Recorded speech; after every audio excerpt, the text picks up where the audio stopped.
ప్రభునందు ప్రియమైనటువంటి మా సహోదరులారా, ఈ ఉదయకాల సమయమున నీతి సూర్యుడైన యేసుక్రీస్తు వారి బహుప్రకాశమానమైనటువంటి వెలుగు మీ అందరిపై ప్రకాశించునుగాక. ఈ దినము కొరకై దేవుని పరిశుద్ధ గ్రంథము నుండి కీర్తన 91వ అధ్యాయము 7వ వచనం. నీ ప్రక్కన 1000 మంది పడినను అపాయము నీ యొద్దకు రాదు. అవును ప్రియులారా, ఎవరైతే మహోన్నతుడైన దేవుని యొక్క చాటున ఉంటారో అట్టి వారికి ఈ గొప్ప వాగ్దానం చేయబడినది.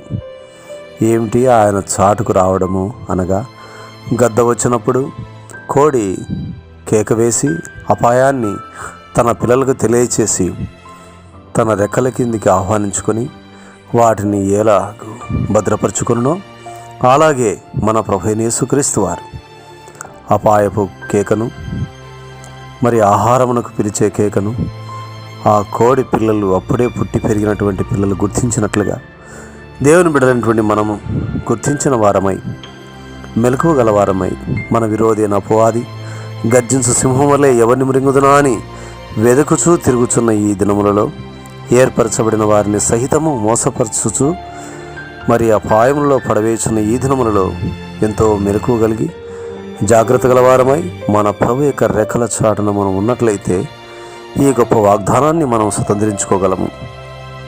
అవును పిల్లరా, దేవుని రెక్కలు అనగా ఆయన వాక్యం క్రిందికి రావటము అని, లేక ఆయన మందిర ఆవరణములో నివసించుట అని, ఆయనతో సహవాసము చేయుటయే ఆయన రెక్కలు.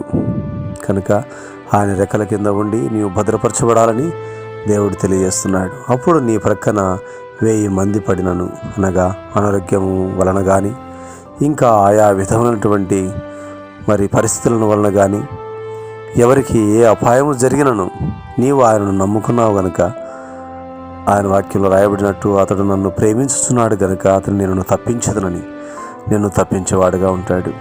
ఈ వాగ్దానాన్ని నీవు స్వతంత్రించుకోవాలని దేవుని యొక్క ఉద్దేశమై ఉంది. ఇంకా రక్షణ పొందలేదా? యేసుక్రీస్తు వారి యొక్క రెక్కల కిందికి రాకుండా ఉన్నావా? ప్రియమైన స్నేహితుడా, సోదరుడా, యేసు ప్రభువులో ఉన్నవారికి ఏ శిక్షా విధి లేదు. కనుక ఏ అపాయం ఎద్దకు రాకున్నట్లు ఆయన నిన్ను భద్రపరచును.